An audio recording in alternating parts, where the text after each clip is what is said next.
Muy buenas tardes, tercer año grupo A. Estamos arrancando clase, Derecho 1. Vamos a trabajar el tema 2 que se llama bienes y sucesiones. En él vamos a ver la clasificación de los bienes, qué son los derechos reales, qué son los derechos personales, la propiedad, cómo puede ser directa, cómo puede ser una copropiedad, cómo puede ser una propiedad derivada de un condominio, y la sucesión sea testamentaria e intestamentaria. En ese caminito vamos a trabajar también un video que localicé que explica en cuanto a la división de los bienes, la clasificación que se hace partiendo del análisis de lo que es el Código Civil Federal. Yo hice una partiendo de lo que es el Código Civil de Puebla. Veamos el video para que arranquemos desde ese punto de vista. Los bienes corporales son los que tienen un uso real y pueden ser percibidos por los sentidos, como una casa, un libro, algo tangible.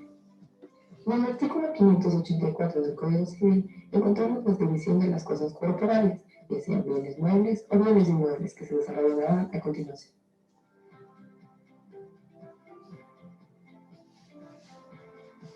En el artículo 585 se estipula que los muebles son los que pueden transportarse de un lugar a otro, o sea, moviéndolos por sí mismos como los animales, por ejemplo. El artículo 589 estipula que los productos de los inmuebles y las cosas accesorias a ellos, como las hierbas de un campo, la madera, los animales de un lugar y demás, se reputan muebles. En el artículo 590 vemos que las cosas de comodidad o ornato que se clavan o fijan en las paredes de las casas y puedan removerse fácilmente sin detrimento de las mismas, se reputan muebles.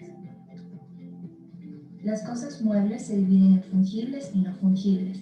Fungibles, aquellas que gozan del mismo poder liberatorio entre sí, se consideran por su número, peso o medida. Y las no fungibles son aquellas cosas no comparables o reemplazables. Los hechos que se deben se reputan muebles. La acción para que un artífice ejecute la obra convenida o resarza los perjuicios causados por la inejecución del convenio entra, por consiguiente, en la clase de los bienes muebles. Inmuebles, fincas o bienes raíces son las cosas que no pueden transportarse de un lugar a otro, como las tierras y minas, y las que se adhieren permanentemente a ellas, como los edificios y los árboles. El artículo 587 del Código Civil establece que las plantas son inmuebles mientras adhieran al suelo por sus raíces, a menos que estén en macetas o cajones que puedan transportarse de un lugar a otro. Según el artículo 588 del Código Civil, se reputan inmuebles, aunque por su naturaleza no lo sean, las cosas que están permanentemente destinadas al uso, cultivo y beneficio de un inmueble, sin embargo, de que pueden separarse sin detrimento. Las cosas accesorias a bienes raíces se reputan inmuebles. No dejan de serlo por su separación momentánea. Por ejemplo, los bulbos o cebollas que se arrancan para volverlos a plantar, pero desde que se separan con el fin de darles diferente destino, dejan de ser inmuebles. Bien, esta es parte de la explicación que se da en el Derecho Civil Federal de lo que son los bienes y su clasificación. Para el Código Civil del Estado de Puebla, en la lámina que ustedes tienen a la vista, se establecen como bienes en la clasificación los inmuebles, los muebles, los principales, los accesorios, aquellos que son considerados según las personas a quienes pertenecen, los mostrencos, los vacantes, los fungibles y los no fungibles, y los bienes consumibles y no consumibles. En esa explicación del Código Civil de Puebla nos dice de manera prudente que los bienes inmuebles son todos aquellos que no se pueden mover del lugar a donde se encuentran. Esto es la tierra, llámese suelo, llámese subsuelo, y las construcciones que a él se puedan adherir. Es muy visto en el derecho que existe también una subdivisión dentro de los bienes inmuebles, que es el famoso llamado derecho de superficie. ¿Cómo se construye este? Una persona es dueña de un terreno y alguna más llega y construye en el terreno sin que sea su propiedad.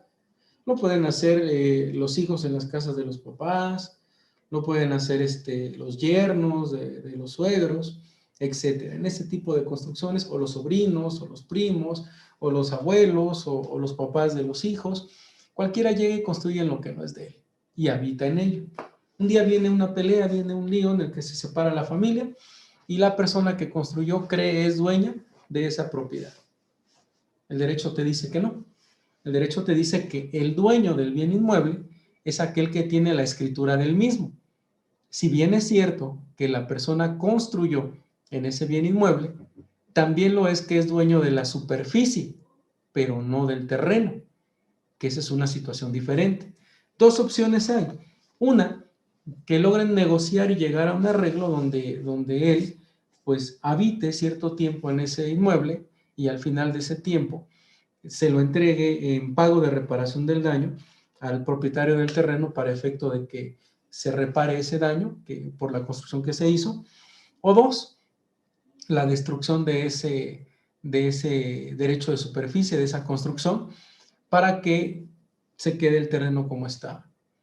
Esos son los dos niveles de negociación que puede haber. Quizás un tercero, el tercero indicaría, bueno, que la persona habite, que ahí habite, logre negociar con el dueño del terreno, lleguen a un punto de acuerdo económico y a lo mejor el dueño del terreno le diga, bueno, si el valor de tu construcción es de 50,000 pesos, te doy 10,000, te dejo vivir 2, 3, 4 años ahí, levantamos un convenio ante un juzgado o ratificamos en el Centro Estatal de Mediación, te retiras en el paso del tiempo o yo te lanzo y ya la superficie es mía. O destruimos la superficie, que son los esquemas que se pueden llegar a dar en este tipo de situaciones. En cuanto a los bienes muebles, bueno, son todos aquellos cuerpos que pueden trasladarse de un lugar a otro por su mismo pie o porque nosotros ejerzamos una fuerza exterior hacia ellos. Son regularmente susceptibles de apropiación, siempre te los vas a poder quedar. Y sobre todo, de ellos tú vas a poder considerar incluso los créditos que tienen preferencia con relación a la cobranza de algo, un dinero que te deban, un contrato que te hayan firmado como una hipoteca, un mutuo, y de esta manera tú los puedas cobrar. Pero también es importante señalar con relación a los animales. Los animales están considerados en este esquema. Un animal es un ser moviente, es un ser que se puede mover por su propia natura y como consecuencia puede ser sujeto de obligaciones, pero como cosa. Se ha dado el caso que quien tenga animalitos, no sé, perros, gatos, vacas, chivos, etcétera, estos animales lleguen y destruyen el ornato o el sembradío o la propiedad de otra persona. Puedes demandar a esta persona el pago de esa reparación de ese daño porque su ser moviente ha llegado a destruir este objeto. Si alguien me dijera, bueno, por destrucción puedes meter a un animal a la cárcel, no se puede, porque únicamente puedes hacerlo con relación a las personas físicas, que son las únicas que son susceptibles del concepto llamado punibilidad en el derecho penal. Pero un animal no lo es. Bien, en esta imagen, en esta lámina, vamos a ver una casa con todo lo que llega a tener y en los lugares en que llegamos a vivir nosotros. De esta manera, los bienes principales son aquellos que tienen una existencia propia e independiente. Es un todo, es un todo.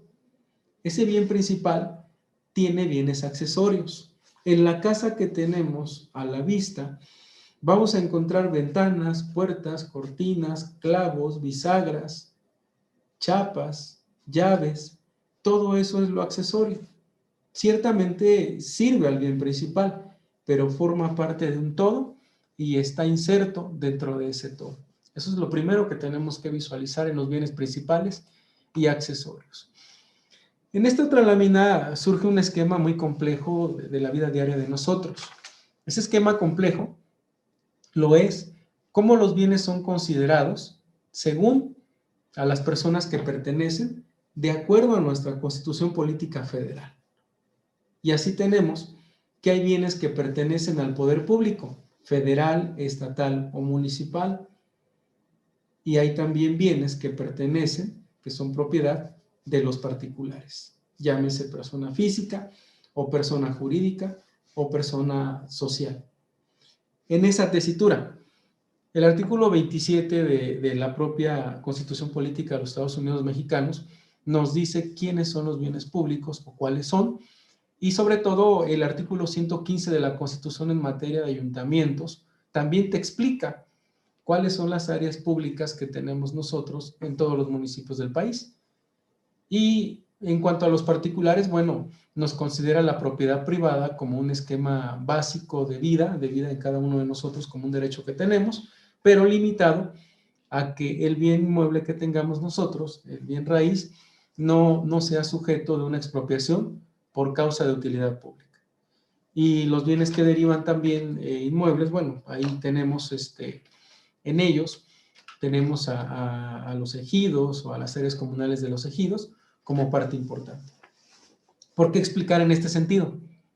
Resulta ser que para efectos de clasificar los bienes, nosotros vamos a encontrar situaciones como estas. Un río y su cuenca.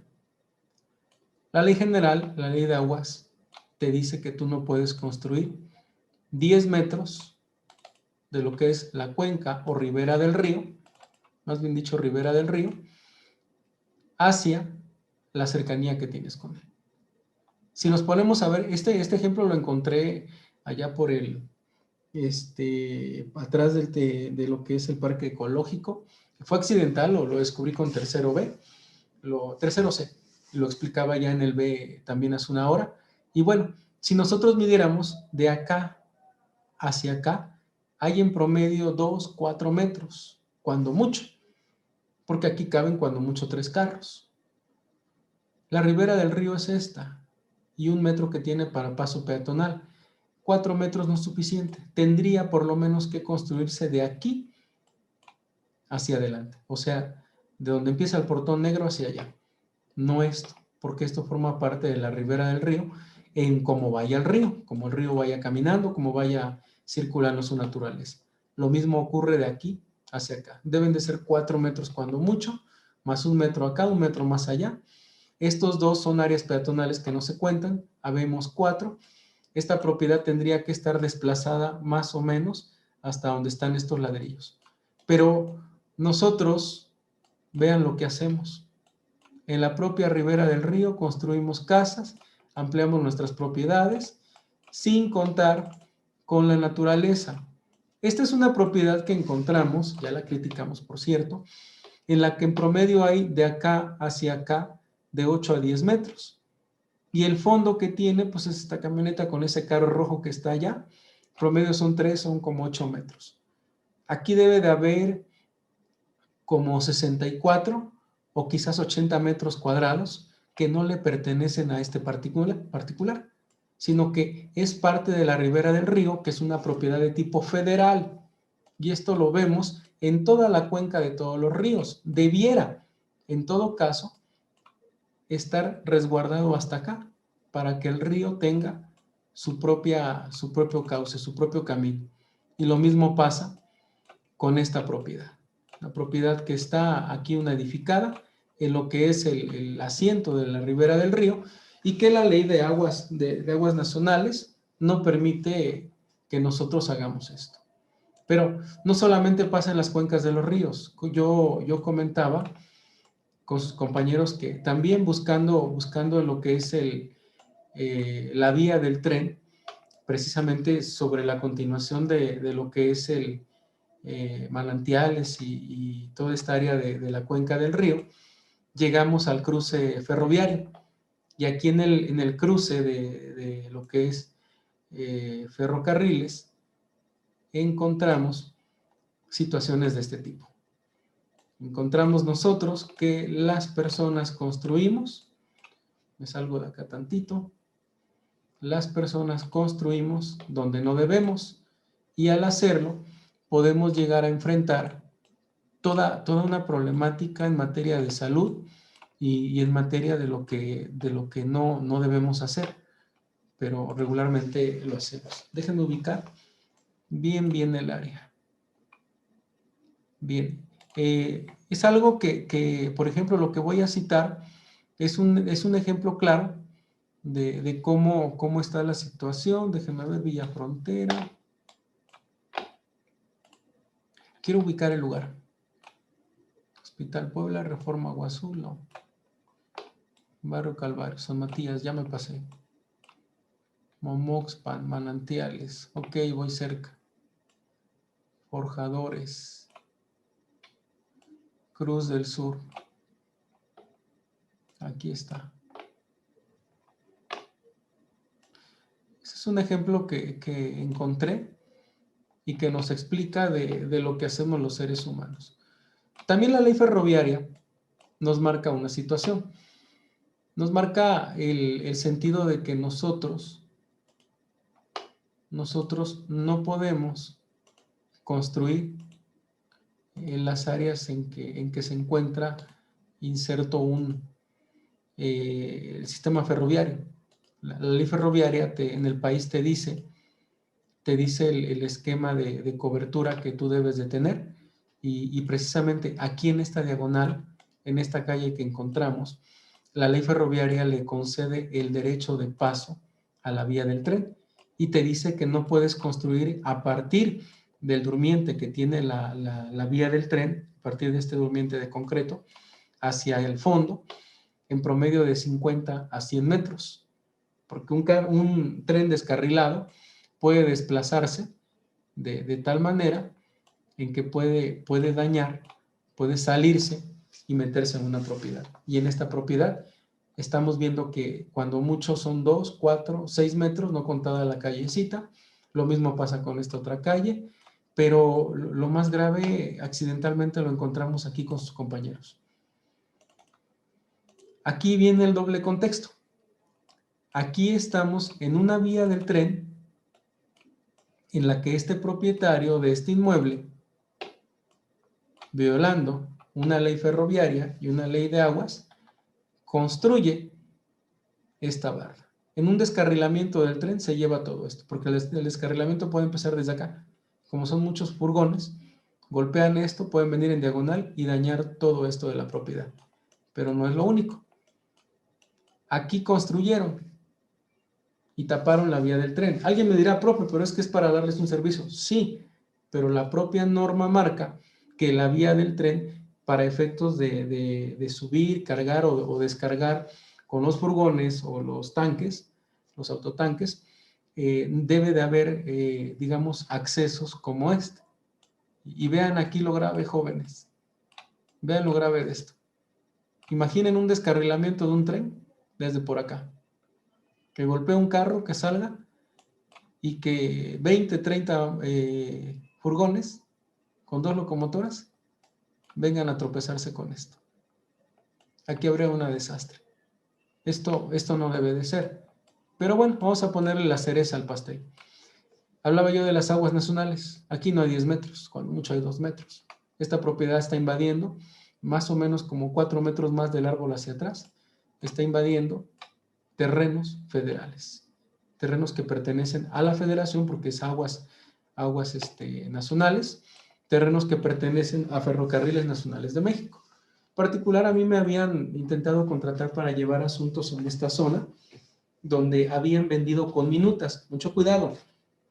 Cuando te vendan con una minuta una propiedad hacia el sur de la ciudad, que es donde regularmente pasa, o hacia el oriente, es complicado, porque una minuta no te da la certeza de lo que es en cuanto a fecha, y quiénes firman y por qué firman documentos. Muchos con minutas intentan hacer procesos de adquisición de bienes inmuebles por usucapión o por venta, regularizan a través de Corep, pero muchos compran en la tesitura que vemos aquí, de barrancas, de vías ferroviarias, y generan esto. Esta estación de Pemex no debía haber sido la licencia autorizada, porque se encuentra en área de peligro.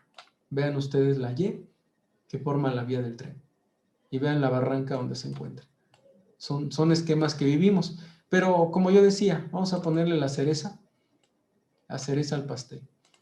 Muchas propiedades, muchas casas como las de Barranca Honda, y lo digo con mucho respeto, tienen este problema. Tienen cables de energía eléctrica, tienen torres, que atraviesan casas, que atraviesan empresas y que ahí van en la ruta.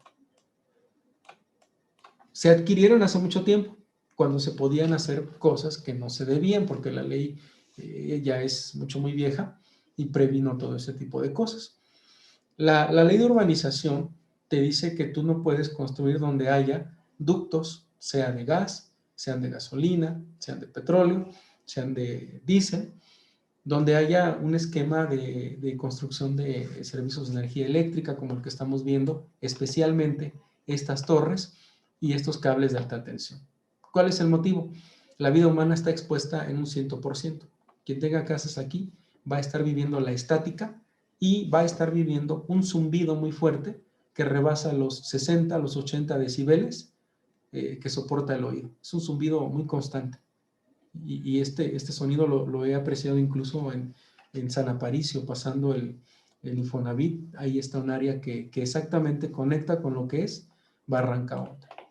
Son aspectos que hacemos los seres humanos, son temas que nosotros pues llevamos a cabo indebidamente. Lo coloco esto como ejemplo, precisamente porque el Código Civil Federal y el Código Civil de aquí de Puebla nos marcan cuáles son los bienes de dominio público. Y en especial, poner mucho cuidado cuando te quieran vender una propiedad de ese estilo. Si te diga tu comprador, mira, tu vendedor, mira, te voy a dar esta propiedad en tal precio, pero celebramos una minuta de compraventa. Aquí está mi minuta de lo que es comisariado ejidal. Vamos y la ratificamos con comisariado. Regla de oro sería no. Todo lo que hagas en compraventa tiene que estar inscrito en el registro público de la propiedad, porque si no, estás comprando mal. Y al comprar mal, compras un problema. Si fuese una propiedad como la que les estoy comentando, que esté inscrita en el registro público de la propiedad, cuando vayas a hacer la operación, asesorarte con el notario público, porque el notario público, para efectos de sacar un presupuesto, con 1,500 pesos, te obtiene un avalúo de lo que es el catastro del estado de Puebla. En el catastro y en el ayuntamiento, en el exacuario, hay planos de toda la ciudad, de todo el estado, propiamente dicho. Y están las áreas focalizadas donde hay peligro, donde tenemos ductos, donde tenemos barrancas, donde hay cuencas de ríos, donde hay servicio de energía eléctrica, y están marcadas en color rojo. La cartografía poblana está marcada como un semáforo, en rojo, en amarillo y en verde. Lo que esté en rojo no lo vas a poder comprar, o aunque lo compres sin ratificar contenidos y firmas, pues necesariamente no va a pasar. Nunca vas a poder registrarlo en el registro público de la propiedad del comercio, porque es una propiedad llamada asentamiento humano irregular. Y los hay muchos. Los hay bastantes. Es una gran problemática que enfrentas como abogado cuando hay una sucesión intestamentaria o testamentaria incluso, porque se escribieron propiedades en Barranca Honda en la década de los 80s, cuando la ley Toski, ahí se permitieron las inscripciones, pero que ahora que están falleciendo los propietarios, lo que está ocurriendo es que ya no pueden registrar, pues precisamente porque están en áreas llamadas asentamientos humanos irregulares. Ahí concluyo este apartado. Me sigo a los bienes mostrencos, obvio. Son aquellos muebles abandonados o perdidos. Puede ser desde un lapicero hasta unos lentes, un celular, objetos que tengan un valor cierto y determinado. Un cheque. Si yo encuentro un cheque tirado en la calle, el proceder que debo de tener es acudir al registro público de la propiedad y del comercio. Corrijo, a la oficina municipal. En la oficina municipal me darán un recibo, y ese recibo que a mí me den me va a servir para solicitar al ayuntamiento que haga las gestiones para publicar edictos buscando que el dueño de ese cheque aparezca. Pero si en un promedio de 3 a 6 meses no aparece, lo que va a ocurrir es que ese cheque se va a rematar, el ayuntamiento va a cobrar en esa institución bancaria el contenido y a mí me va a entregar el 20% limpio de impuestos y de manera legal por la cobranza de ese cheque. Si ese cheque endosado, vamos a agregarle la cereza, endosado, yo llego y lo cobro en la ventanilla me identifico y me retiro. Cuando el dueño se dé cuenta, yo estaré cometiendo el delito de robo, y es robo calificado. Es un robo agravado. Dependiendo del monto, quedaré sujeto a una vinculación a proceso, y en esa vinculación a proceso, obviamente, pues al final del día voy a resultar condenado por un delito que estoy cometiendo debido a que el cheque no me fue endosado a mí. Yo no tengo un vínculo con quien lo emite, con quien lo recibe, de manera fortuita me lo encuentro, pero me apropio, sustraigo de una esfera jurídica ajena un dinero que no me pertenece. Mucho cuidado con eso porque son temas muy delicados que necesitamos conocer. La siguiente sesión, como lo comprometí con los dos grupos A, B y C, voy a ampliar las diapositivas para que conozcan el procedimiento que el Código Civil de Puebla te marca en esto, para que conozcan ustedes ese tema, que es un tema que sí se da mucho. Yo ya llevé un asunto especialmente de eso, eran 120,000 pesos, me acuerdo. Un cliente de aquí de la Plaza de la Computación le pagaron, ahí por Bulgor perdió el cheque y tardamos casi 2 años para demostrar a la persona que se había tomado este dinero que no le pertenecía, y lo metimos 2 años después a la cárcel. Y tuvo que devolvernos el dinero en reparación del daño, porque todavía lo demandamos en materia mercantil por la nulidad de ese documento. Entonces, tener mucho cuidado con ese tema. Bienes vacantes, como se dan cuenta, son los inmuebles. Cuando de repente ven una propiedad abandonada, la ven vacía, probablemente el dueño murió, probablemente el dueño desapareció, y de esta manera no sabes quién sea el mismo. Lo que tú puedes hacer es apropiarte de ese bien inmueble mediante 2 estrategias. Una, puede ser un usucapión de buena fe, cuando la persona tiene 10 años de tener un documento, un justo título, quizás una compraventa hacia el vendedor, hacia el comprador, el vendedor, y que no se finiquitó, pero que tú pagaste y depositaste al juzgado, y el juzgado libera la propiedad. Ahí tú te apropias, ya no con un usucapión, sino con lo que es cumplimiento de un contrato de compraventa o una promesa de compraventa. De mala fe, cuando tú tienes 20 años metido en esa propiedad, de manera continua e ininterrumpida, pacífica, que no se da porque los dueños no se van a dejar quitar una propiedad o que tú te quedes en ella metido tanto tiempo, no suele ser. Un arrendamiento, un arrendador, cuando tiene un inquilino que no quiere salirse de la propiedad, el inquilino no puede alegar quedarse en la misma y ser el propietario de la misma. Muchos compañeros abogados se basan en esa situación para llevar asuntos y demás, pero regularmente del 1 al 10 se gana 0.5. No ganan esa propiedad porque siempre hay un contrato, un justo título en favor del propietario del inmueble que nos puede reclamar ese bien. Y el mismo bien vacante, dice la propia relación del libro sexto del Código Civil que pues la asistencia pública aquí en Puebla y la UAP son legítimos herederos en sucesión intestamentaria para poder presentarse y cobrar sus derechos respecto de esto, que es lo primero que tendríamos que reubicar nosotros. Los bienes fungibles, bueno, vamos a encontrarlos necesariamente como aquellos que tú los vas a encontrar transmitidos en dinero. Son bienes que tú puedes reemplazar por otros de la misma calidad, de la misma especie, de la misma cantidad, y que, bueno, si yo prestara a cualquiera de ustedes 100 pesos y me los devolvieran, me los pueden devolver en un billete parecido, o en monedas, o en 2 billetes, o como sea, pero siempre con el mismo valor nominal. Los bienes no fungibles son aquellos bienes que tú no puedes sustituir. Y aquí tenemos de manera clara a la Gioconda de Leonardo da Vinci. Si se destruyera por mi culpa, el valor de esta pieza es incalculable en primer lugar. En segundo lugar, yo no podría devolver una pieza de idéntico valor. Yo no la podría reponer por otra igual, porque otra igual sería pedirle a Leonardo da Vinci que venga y la pinte. Pero al hacerlo Leonardo da Vinci ya no sería igual, porque la textura del color, porque las brochas utilizadas, porque los tiempos no serían idénticos. Son bienes que no son repetibles.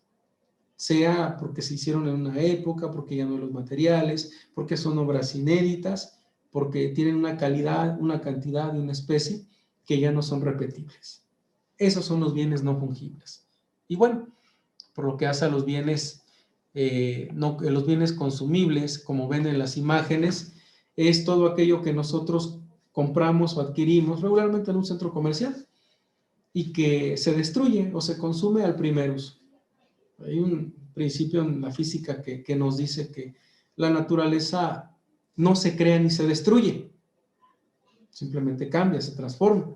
Ocurre algo parecido con los bienes consumibles.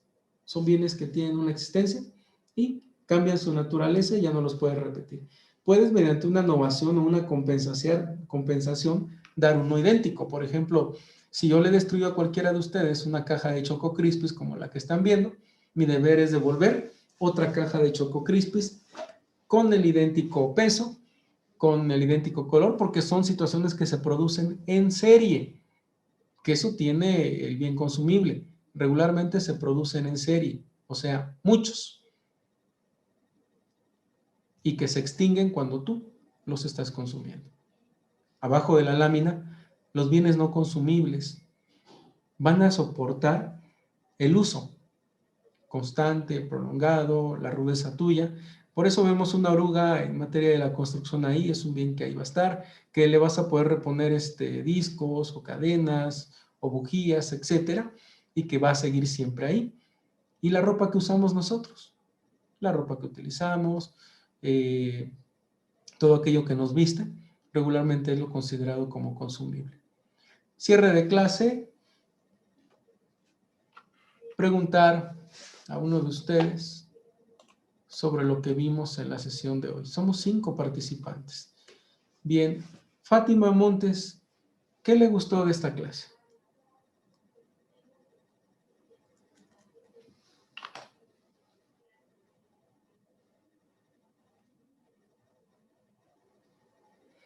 No tengo a Fátima. Edgar Muñoz, ¿me puede dar su conclusión de la clase, por favor?